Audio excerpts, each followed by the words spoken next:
We're here at SEMA Central. I'm Kevin Ostie at the 2017 SEMA show in Las Vegas. And the SEMA Launchpad program has been very, very popular, and it's helped a lot of people develop new products and interact with people here in the organization and other manufacturers.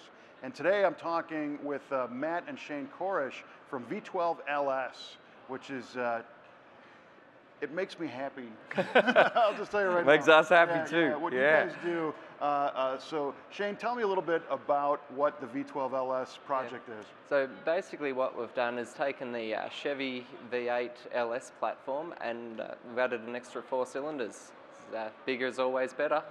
Yes, so, and that's a very simplified explanation. Of course, the, yes. the GM Gen 3 and Gen 4 engine platform is so wildly popular. They make great power. Everybody has stuff for them. And you guys are taking it to 2 new levels. Yeah, you're exactly right. And that's why we chose the LS platform. There's so much aftermarket products out there, aftermarket development. Why would we reinvent the wheel and design an engine from scratch? We've designed an engine that takes standard Chevy LS pistons, rods, valve train, intake manifolds if you cut and shut them, oil pumps, front accessory drives, rear covers. Everything is just standard LS. So the guy that can build an LS engine, and there are heaps of them out there, they can build a really good LS. They can apply everything they've learnt about the LS engine to our 12-cylinder platform. I have a bunch of technical questions. We could probably sit here all day, but I'm not going to bore everybody with those yet. Matt, tell me, what was the need that you saw in the marketplace to go out and attempt this project? Oh, it actually came from SEMA. Shane and I have another business where we cast intake manifolds, and we headed to SEMA to see what it was all about. And we started looking under the hoods of these elite builds, $300,000-$400,000 plus builds. I think I sold my first $1 million build 2 years ago that I didn't even know there was such a thing. Oh, there's many here. Right, and then you pop the hood on many of these high-end builds, and it's a crate motor. And there's so much engineering in these vehicles. They're just so special, and things you've never seen before. You don't want to see a Tahoe engine under the hood. Mm-hmm. So we thought, while that's all right for some people, what if we try to raise the bar a little bit? And we got together and said, what can we do for an elite street or an elite street machine, hot rod style engine that would blow people's minds, but also work and make a lot of power. And the cool thing is we've made more than 1.5 times the horsepower of the exact same config on the V8. Wow. So it's a little bit of balance, or a lot better balance. So yeah. So how did you go about getting the engineering specifications to make a block and heads? Well, actually, the SEMA garage has been really helpful, and GM share a lot of their data with SEMA members. So that's actually helped us, particularly when we're doing finishing processes on our engine block, to make sure the bell housings are exactly right, the cam centers are exactly the right height, and the front cover's going to fit on. It's going to use an LS oil pump because we got the models through the SEMA garage.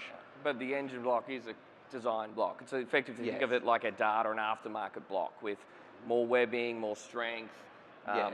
Thicker walls. So, so SEMA helping with GM so you can fit all those GM parts onto your product, sort of in a backwards order for us. Sure. And then Shane's engineering. He's very modest about this, so Shane effectively designed a one-off engine block that can make a huge amount of horsepower. So you didn't just take the CAD drawing of the LS, highlight these 2 cylinders, cut and paste, and add them on the end, and then add 2 more. No, I don't know the structural rigidity of that, whether that would have been a good idea. We had to go a lot further than that, but for the guy building the engine, it feels like that. And what did you have to do to the crankshaft design and timing this thing? Crankshaft design is actually one of the easier parts. It's basically, of course it is. Stuff's easy. How many cylinders do you want? It's basically, a straight 6 is a perfectly balanced engine. So we've basically used, it basically looks like a straight 6 crankshaft with two journals on each one. Nice. Yeah, balances perfectly. And, thinking of the parts that need to be extended, the block, the heads, the crank, the camshaft. Yep. Yeah, cam is just a custom billet cam.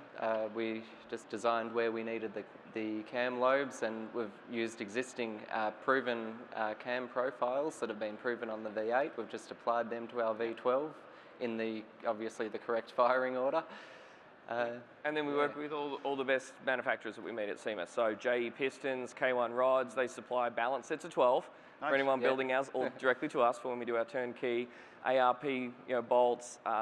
ATI out of Baltimore have helped us with a damper that suits the weight of our crankshaft. So a lot of really great companies, second generation companies even, that we meet out at SEMA have wanted to jump on board and been super helpful. So that's the benefit of SEMA, really. Yeah, Absolutely. All the contacts were made. It wouldn't be possible without the contacts were made through SEMA. No, and I first saw the engine last year, I believe, and it made me think of Cadillac. In the late 60s, they had their 429, 472, 500 block, and they showed an Eldorado with a 12. Yeah. And I think for that one, they really just kind of extended it, But to see that, I was just blown away, knowing that the technology exists. Yeah, want to build a pro touring Cadillac with modern technology that fits that vibe? Would be perfect. Oh, you want to do that? We have an idea that just started. Yeah. Don't steal his idea, everyone. on. Come on, YouTube, don't steal it. Matt, Shane, really appreciate it. Glad you're getting so much out of your SEMA experience. That's what it's all about, and building something very cool. Something you don't see every day, but you see it here at SEMA 2017.